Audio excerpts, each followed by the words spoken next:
right, let me see what else I got here. I got tons of, this is funny, you know, Stuttering John. Everyone on the show to make extra money makes appearances. Yes. It's turned into a whole business here, whole side business. Casey makes appearances. He's got some kind of warped stand-up act about pedophilia, and no one even wants to book him. Stuttering John has a stand-up act. He has a whole traveling circus. So Gary comes to me today. He goes, you know, ever since these guys got stand-up acts, you know, they got this whole thing going. He goes, I don't have an act. So I still have to take all the crap jobs. He's cutting ribbons. Like Gary shows up at rodeos and literally gets it in a barrel and lets like a bull attack him. Dude, you know what they did to me? Oh, this is about a year ago. You have no act, right? I got to talk to you about this. Did you show up? He almost has to die. Well, Gary did a thing for a while where he was doing like Howard Stern trivia and stuff, but it doesn't go over. Right. I went to a monster truck show about a year ago, and the rap was, Gary's going to come out in Bigfoot, you know? Yeah. The truck. The truck. But when I get there, not the guy. Oh, here's the joke. The joke is they gave me a little tiny dune buggy with a little Bigfoot thing over it. So now I am, in essence, the clown. Right. I come out in Bigfoot. That's like a big wheel, not a big foot. I heard you told him you wouldn't do it. I did, and then they're like, well, what are you going to do then, boy? Exactly. What you going to do, you Guinness son of a bitch? You know what the worst part about that was? They announced me, right? Meantime, come here, you guinea. Get the hell in there. Come here, you greaseball, whoppy son of a bitch. Get in Bigfoot before I drag you down Route 9. I can tell you, I came this close to killing myself. Yeah. You whoppy whore. The thing's got gears on it, you know, so I'm like switching gears, and, you know, they teach you how to drive it about a minute before you go out. All of a sudden you're in a tractor. So they have to go, here comes Baba Booey and Bigfoot. So I go out, what they don't tell you is they turn all the lights on in the place and they throw a spotlight on me. So now I'm blind. I can't see where I'm going. Right, you spazzy dago! and like all these hayseeds are laughing at you. I'm going off of memory. I'm driving this stupid thing off of memory. It was so embarrassing. What are you doing this weekend? I heard it's weird. Well, this weekend I'm going to a place down in Florida. Yeah! they're waiting for it. Three-wheel it, meatball! What are you doing down there? My manager goes, hey, got your gig. I'm like, great, what is it? Manager. He goes, you know those places where they sell condos? Divorce attorney. Is he? Yeah. That's also, his John, he's also your manager. Wait a minute. You say a place where they sell condoms? Condo. Condo. So you know how they have the open house at the condo? You know, what do they call that one? Like Century Village? The model house. The model house, yeah. I'll be appearing at the model house. You are kidding me. Why don't you just dredge cesspools? Hey, Baba Booey, how much for taxes in this son of a bitch? The worst thing about that is, you know no one's going to show up. That's That's horrible. Or if somebody does, they're going to mistake him for like some realtor who can show him the place. Right over here's the toilet. Yeah, I used to get sick before those kind of appearances because you know no one's showing, right. And I know Gary's probably getting paid decent money, and then when like no one shows, they believe just, me, I know that horror. When I was in Detroit, when I was doing radio in Detroit, I mean, not that I'm not doing radio in Detroit now. I mean, we're on a syndication, but I used to live in Detroit and do radio in Detroit, and nobody. They used to send us out on appearances so people would get interested in us. And I even said to the program right there, no one's going to be interested in us. Right. Because we've got to do good radio if they're going to be interested in us. So we'd send me out in, like, costumes to, like, Rocky Horror Picture Show movies. People would throw eggs at me. What kind of costumes? Like one night I had to host a Rocky Horror Picture Show Halloween, and I had to dress up like a vampire or something. I show up as a vampire. Do you have any pictures? Thank God I didn't. Yeah, I do. I put one in my book, I think. Oh, my goodness. I'm a vampire, and I show up, and people throwing toast and crap at me, like that Rocky Horror thing. Rocky Horror thing. Then I had to go to introduce a punk club in Windsor, in Canada, because it's right over the border. Right. And Windsor's a big market. People start throwing eggs and stuff. I said, I'm not doing this anymore. Then I had to go race cars, race against another guy, the Doc of Rock. What was the picture I saw of you in D.C. or Detroit? Oh, I had to do a tug of war. No, you were in some sort of a foot race, and you were wearing a leotard, almost like you were dressed like Superman. No, that was me wrestling a woman. Oh. I used to do dumb crap. Well, here's the embarrassing part for me. Here's a perfect for instance, right? If I'm doing an appearance at a place, I get there like a half an hour early, and I do flybys. I drive back and forth with my car to see if the parking lot looks full. And if it's not, then I just torture myself. Yeah. Right? I get like an ulcer. So I went to do... who's going to go to a condo? Listen to this. Open house. But here's where it gets really embarrassing. In Florida, is this the stereo store again? No. I went to go do Bally Total Fitness in Englewood Cliffs last week. So I'm going by, and I see they got like balloons, so make a big deal out of it and everything. This embarrasses me to death. They hired, like, they had gotten, like, at least a half a dozen, like, cops. You know, oh, no. To hold the people back? I don't know. They hired security, like crowd control. It was only Hyperjunk there? I mean, it was a decent... Hyperjunk didn't even show up. I got to tell you, I'm not going to that. Hey, Jersey, tell these cops to let me in. Hi, cops. Crowd control. I can't get by the cops. The only appearance of my whole life I've ever needed crowd control for were the ones I followed you in. Right. Yeah, tell them the one at the stereos. Come on, that's the best one. This has got to be it's about 9 years ago. Yeah. It's a stereo store in New Jersey. It's in a little strip mall in the middle of nowhere. So it's like a stereo store, a deli, and like a realty place in the middle of nowhere. It's a Saturday in the middle of July. Anybody who's got anything to do is at the beach. It's like it's got to be 80 degrees. It's the best beach day ever. Right. It's a little, this guy owns a store. It's just, I walk in there. He's got like a ton of food for all the people that are going to come. He got like a 6-foot hero, a bunch of salads. He got his entire family there to help with sales and with security. Oh. 3 people. Oh. In 2 hours. 2 hours. You sat there for 2 hours? You have to, I guess. Hey, I still take the check. Are you ever tempted to just say, you know what, you keep the money and I'm leaving? But you can't do that. Yeah. The guy goes, hey, Gary, you want to take some Zapolas home? Right, yeah, he's giving him a bag. What do you say to the guy? What do you say to the guy? I said, listen, I'm sorry, it's usually not like this. It's probably because it's a sunny day. I mean, I've done better than that 90% of the time. Do you talk to him the whole time and try and keep him busy? Dude, I'm behind the counter, and I'm just talking to him and his girlfriend for 2 hours. Of buying things? And do you see the look of disappointment on his face? They were so nice about it. They could have been really, mean about it. They were so nice about it. So then when the whole thing's over, I just want to leave, but now they want me to come back and eat with the family. I feel bad even eating the food. We got to videotape their condo appearance. So I'm going to say, can I say where it is? I'm at the Caribbean at Boca Bayou. Oh, boy. This Friday night from 6 to 8 p.m. It's at 26 Royal Palm Way, south of Palmetto Park Road in Boca. Good luck. All right. Yeah, we're thinking of buying a condo. Let's go see Baba Booey. Yeah, let's go to the Baba Booey condo. What do you do when the people do show up? I mean, when they had the 6 cops hired and there was no people, like how many people were there? There, but not enough to like 100? Yeah, like 100, like over 2 hours. Right. Or maybe over an hour. That's like 5 people in line. Right. So that people sort of dribble. Were the cops laughing at you? When I got there, dribbling in. In fact, it's really funny because I walked in and they immediately whisked me into this private room, and then some girl walked in who had been on our show once. Private room. Yeah, this girl walks in who'd been on our show once, and she just came to say hello, and they get very like, okay, you got to leave now. They like pushed her out of the room. I got to do something. Great. Like she can stay. You finally had a person.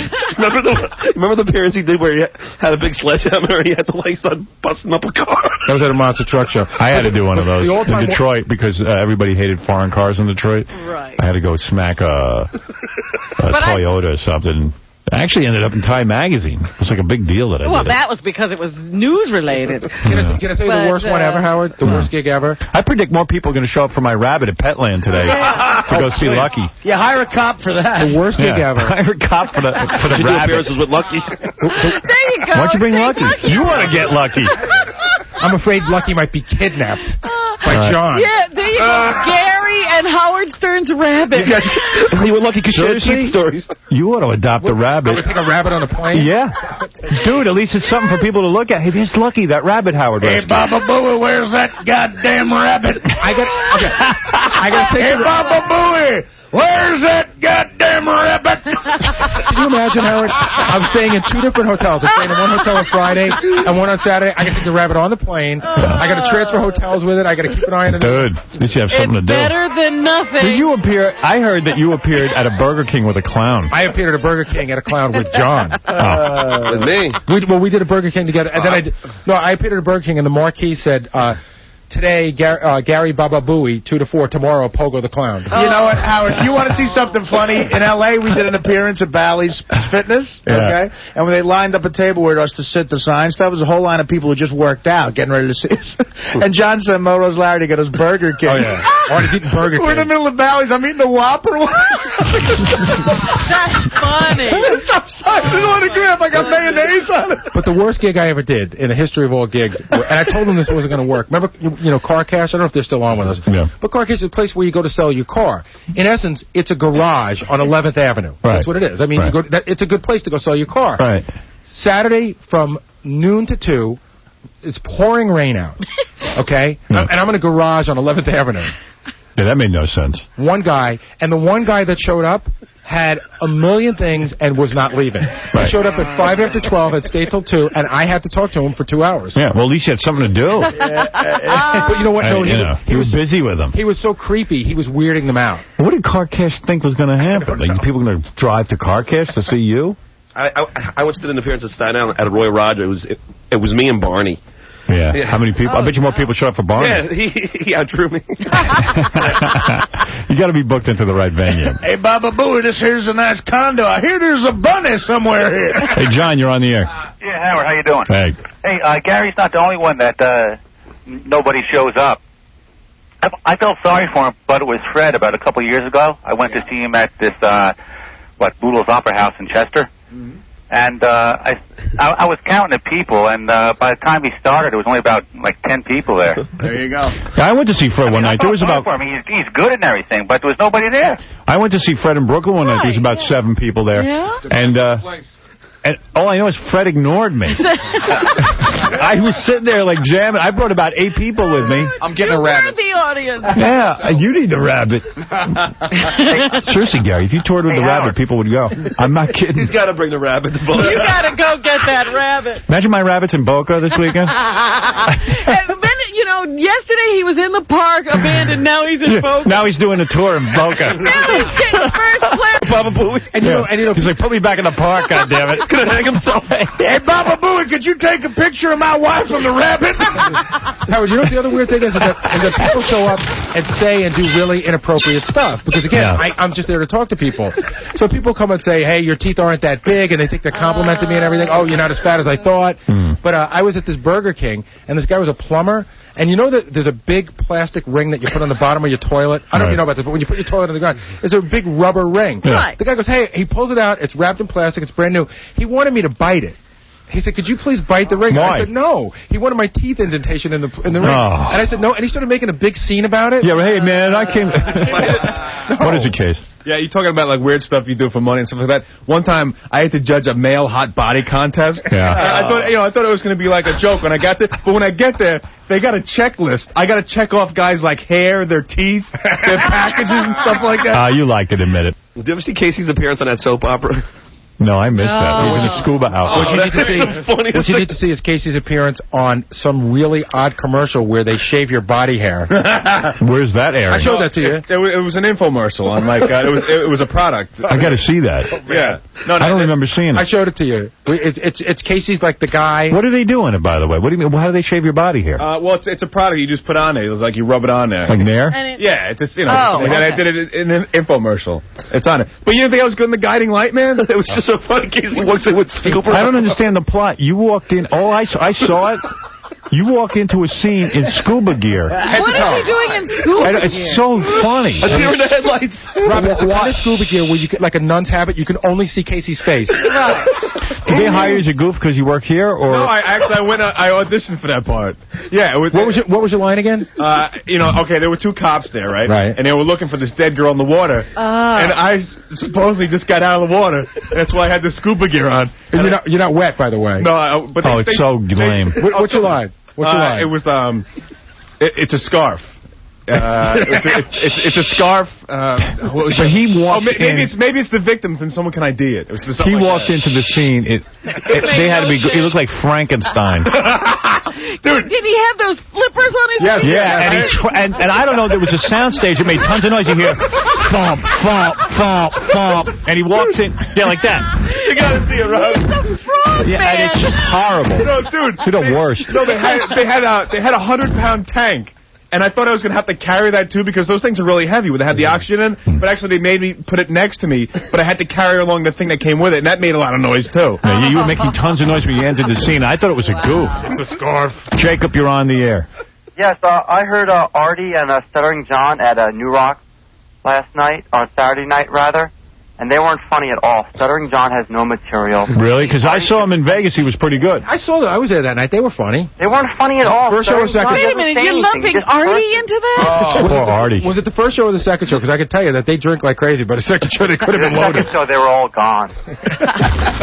They go up on stage and drink with you, basically. I know, Artie talks about how much he's going to drink during the night, and you better see the first. And he does it. Rich, you're on the air.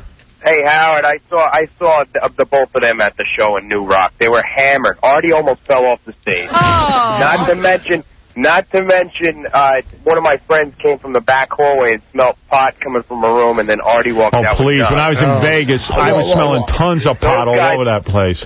They were funny.